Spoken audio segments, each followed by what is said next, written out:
Bon, vraiment, merci de m'avoir invité. Union citoyenne est aujourd'hui un grand parti. De par sa définition, de par sa vocation et de par son ambition, doit dépasser, j'allais dire, toutes les coalitions au Sénégal, puisque c'est un parti qui est ouvert, Buntoubi, à tous les citoyens. Pape Moustapha Gueye est notre titulaire à Fatick, un jeune cadre très engagé.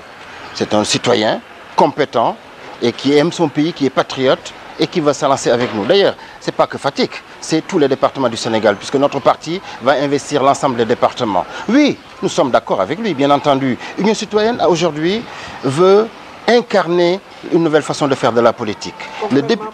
Concrètement, qu'est-ce que cela veut dire? Le député d'Union citoyenne, qu'est-ce qu'il est? C'est un député citoyen qui va s'engager pour son pays, qui va proposer des lois nouvelles, puisque naturellement, dans le domaine de l'éducation, de la formation, de la santé, de l'environnement, nous avons des chantiers importants. C'est un député qui va contrôler l'action gouvernementale, qui va naturellement évaluer les politiques publiques, puisque le dernier référendum, la dernière constitution nous donne cette possibilité-là, et nous avons de la matière et des ressources humaines pour cela. Ce n'est pas tout à fait un coup de gueule. Il a montré du cœur, du talent, son envie de représenter le peuple sénégalais. Il a ses proches qui sont avec lui, sa famille le soutient, ses amis et beaucoup de citoyens.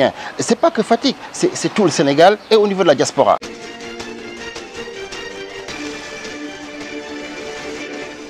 Union citoyenne va proposer des députés nouveaux qui ont un comportement responsable, un comportement citoyen pour engager le Sénégal un peu dans une démocratie forte et mûre.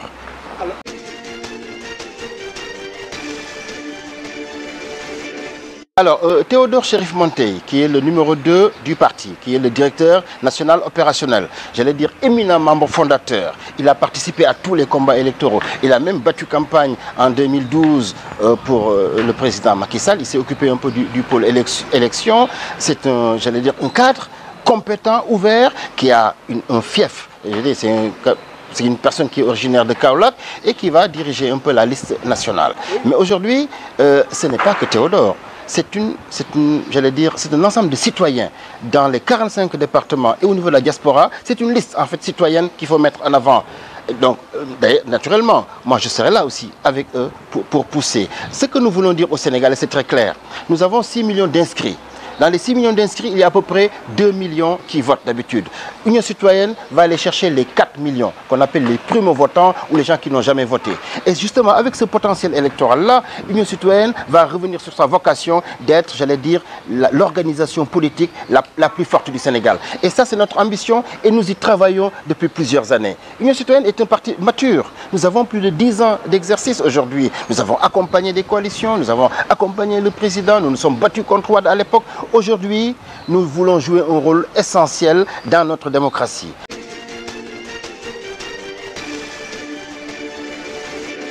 Non, le processus est très bon. C'est un processus transparent. Le Sénégal est quand même une grande démocratie. Nous avons de bons instruments. Les gens se sont inscrits. D'ailleurs, on va battre le record d'inscription. Nous tendons vers 6 millions d'inscrits et même au-delà. Ce matin, nos correspondants d'Espagne me disaient qu'on a eu 33 000 inscrits en Espagne, 55 000 en France. Au niveau de la diaspora, on est à plus de 200 000. Non, nous maîtrisons le processus électoral, c'est transparent.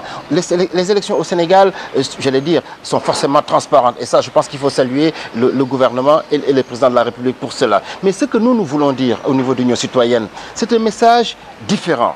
Le député doit représenter son peuple. Nous ne voulons pas un député qui représente un président de la République.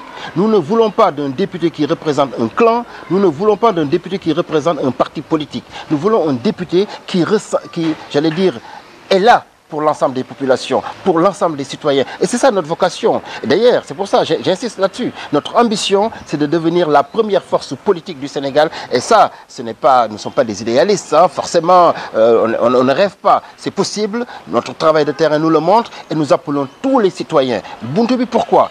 Buntoubi, comme on dit, Buntu Ubekula, Ubekuna, c'est pour que les gens viennent à nous.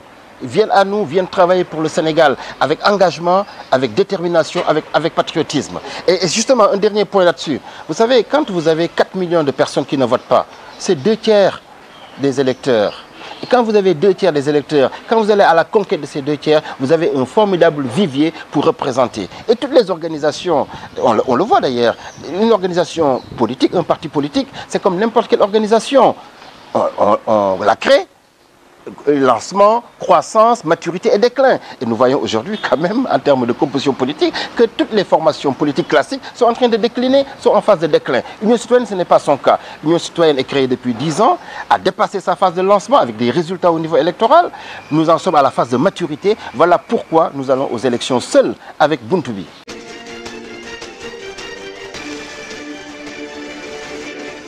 Non, moi je ne crois pas du tout. La majorité, non, je pense qu'aujourd'hui, les alliés, ceux qui sont pour d'abord le plan Sénégal émergent, ceux qui souhaitent un deuxième mandat au président de la République sont largement majoritaires. Et nous en sommes un des alliés. Et ça, je pense qu'il n'y a pas de cohabitation à ce niveau-là. Ça, c'est un faux débat, à mon avis, puisque si on regarde un peu le processus électoral, on regarde les dernières élections, on regarde le référendum, on regarde des forces montantes comme les nôtres, je pense que le président, pour son deuxième mandat, peut être tranquille. Mais attention, on est clair, Union citoyenne ne va pas aux élections avec Benno Bokk Yakaar. Union citoyenne veut incarner cette nouvelle majorité vivante, contributive, citoyenne. Voilà pourquoi nous mettons en avant une liste citoyenne. Bien entendu, nous souhaitons que le président ait son deuxième mandat et au premier tour. Nous sommes, j'allais dire, comptables du plan Sénégal émergent. Nous l'avons conçu, nous le défendons, nous nous engageons à, j'allais dire, réussir un peu cette dynamique-là. Et voilà. Maintenant, si la majorité s'est limitée, comme le disent certains politiciens d'ailleurs, Benno Bokk Yakaar, j'allais dire, tant pis pour eux. Nous ne sommes pas de Benno Bokk Yakaar pour ces élections. Mais bien entendu, je répète, et c'est important de le souligner, nous soutenons le président Macky Sall pour son deuxième mandat et il l'aura, Inch'Allah, au premier tour. Nous travaillons pour ça. Nous défendons le PSE, nous assumons le PSE. Mais attention, pour cette assemblée, ce n'est pas une élection présidentielle. C'est une assemblée législative et je reviens sur mon principe premier. La vocation d'Union citoyenne, l'ambition d'Union citoyenne, c'est d'être la première force politique citoyenne du Sénégal. Nous travaillons pour cela.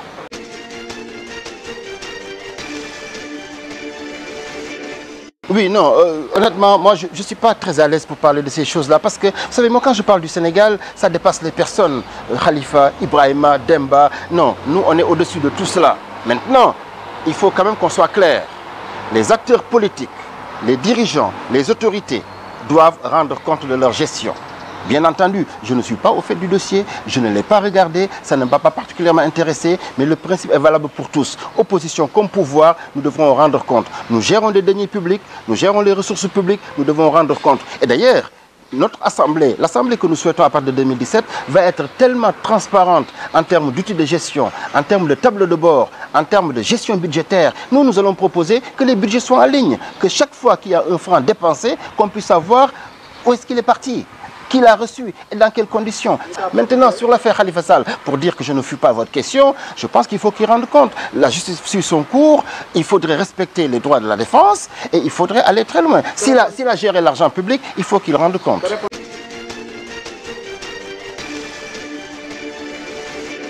Non, très honnêtement, non, honnêtement, c'est pas le même gabarit. Non, il est confiné un tout petit peu dans son quartier de Grand Yoff, etc.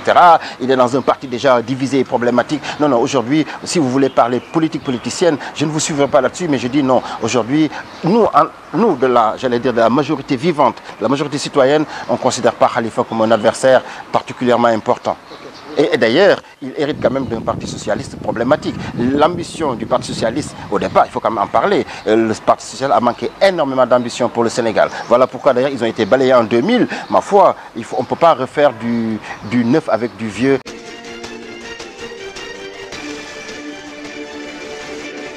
Alors, sur le plan du bilan du président, je vais vous dire, je suis quelqu'un de particulièrement satisfait de son bilan. Je vais vous dire pourquoi. Au niveau de l'agriculture déjà, avant de parler de l'emploi, aujourd'hui, l'agriculture a changé en termes de machinisme agricole, en termes de résultats. On n'est pas loin de l'autosuffisance en riz. C'est quand même un formidable progrès. D'ailleurs, au niveau de l'arachide qui est en décrié, regardez ce qui se passe. La Chine a choisi que 6 pays producteurs, avec 13 points, 13 critères de qualité. Le Sénégal en fait partie. Notre arachide est de qualité. Pourquoi? Parce qu'il y a eu des bonnes semences, etc. pour le monde agricole. D'autres se sont plaints des semences, mais parce qu'ils les ont achetées dans les louments. Mais quand vous achetez des semences hors circuit d'État, à la limite, assumez un peu votre stratégie. Sur le plan agricole, nous faisons des progrès. Et l'agriculture a changé. Ce n'est pas que l'arachide, ce n'est pas que les riz. Nous avons une bonne agriculture fruitière. Aujourd'hui, tenez les résultats. Vous allez en Europe, on a de bons résultats sur le plan des légumes. On exporte des mangues. mangue, on exporte des oignons. Et je vais laisser tomber l'agriculture, l'élevage. Le ranch de lait est terminé. L'élevage est en train d'y aller avec une bonne production de lait. Ça, ce sont des données qui sont réelles. Dans le domaine de l'éducation, quand même, nous avons laissé tomber les formations littéraires classiques qui n'offraient pas de débouchés. Vous avez parlé d'emploi, mais avec les ISEP, c'est quand même une conception nouvelle. Les jeunes vont apprendre à des métiers, ils vont avoir des qualifications, une véritable reconversion. Les universités sont en train d'être construites. Sine Saloum, Diamniadio, voilà de formidables progrès. Dans le domaine de l'énergie, parlons-en. Aujourd'hui, avec les centrales solaires de Bohol qu'on a inaugurées, ces centrales fonctionnent. Le Malicounda fonctionne, 3 autres centrales arrivent. Non, je suis en train de vous dire ce qui marche. Vous m'avez parlé de bilan, je vous donne des choses qui marchent, qui sont incontestables à mettre à l'actif du président Macky Sall. Il faut le lui reconnaître. Je parlerai un tout petit peu des choses qui ne vont pas. Dans le domaine des infrastructures, tout le monde sait qu'on va aller vers Ila Touba, même si ça pose quelques petits problèmes au niveau environnement, vers Kersambakan, avec quelques pollutions, avec la latérite. Mais on va y aller. Le pôle Diamniadio, c'est quand même une belle chose. Voilà des choses qui sont engagées. Dans le domaine de l'emploi, bien entendu, il faudrait que les tissus économiques, il faut effectivement aider les entreprises. Et là, nous avons du travail à faire. Mais en misant sur le domaine agricole communautaire, en misant sur la qualification des jeunes, sur l'ouverture, sur la transformation de l'agriculture vers l'industrie agroalimentaire, je pense qu'on va créer des niches d'emploi. Mais attention, l'État n'a pas vocation à créer des entreprises. L'État a vocation à créer un environnement fiable, un environnement ouvert. Et c'est là où on doit moderniser notre administration. Vous parlez de points négatifs, ça en fait partie. Au niveau administration, il ne faut pas qu'on ait une administration parasite, une administration fiscale. La justice aussi doit être modernisée. Il faudrait les aider, il faudra donner plus de moyens. Les collectivités locales, c'est aussi un point faible, n'ont pas assez de ressources. Voilà des chantiers sur lesquels Union Citoyenne travaille déjà depuis très longtemps, participe de manière institutionnelle et va battre campagne pour qu'on ait un Sénégal différent.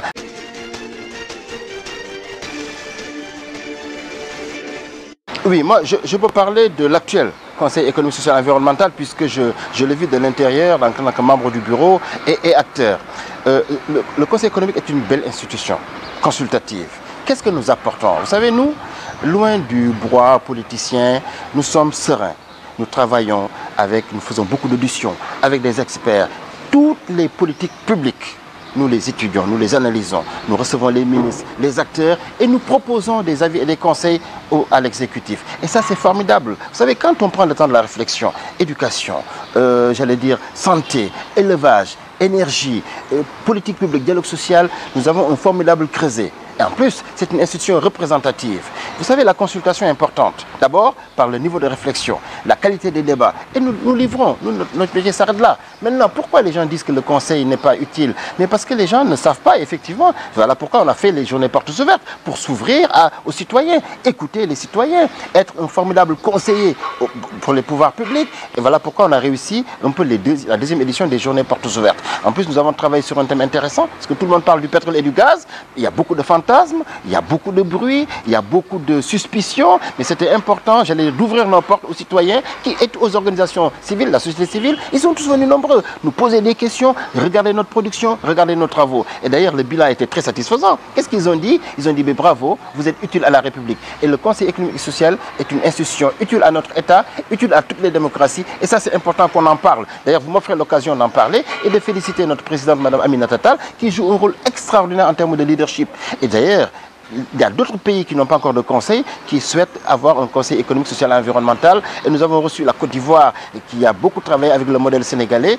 D'autres pays nous félicitent. Je pense qu'il faut continuer dans ce sens. Mais allons-y vers les citoyens. Et c'est ça aussi un des points faibles du gouvernement, de l'exécutif. Nous n'allons pas assez parler de ce que nous faisons, mais il y a du beau travail qui est fait. Vraiment pour vous remercier encore, pour dire que vraiment merci d'avoir donné la parole à l'Union citoyenne aujourd'hui. Nous sommes très engagés, nous invitons tous les Sénégalais. Les listes sont encore en train d'être faites, d'être constituées. Venez nous rejoindre. Nous voulons une véritable majorité au niveau de l'Assemblée nationale. Nous voulons impulser la politique gouvernementale, nous voulons contrôler la politique gouvernementale, nous voulons des lois nouvelles, des lois importantes pour insuffler une nouvelle assemblée. Il faudrait que les Sénégalais soient fiers de leur représentation nationale. C'est dans ce sens que nous appelons les Sénégalais de la diaspora, tous les Sénégalais à s'inscrire il y a encore 2 jours et à venir voter Union citoyenne Buntubi, c'est mon dernier mot. Buntubi pour avancer, Buntubi pour progresser, Buntubi pour un Sénégal uni, un Sénégal paisible, un Sénégal prospère, un Sénégal solidaire. Voilà ce que j'avais à dire. Merci.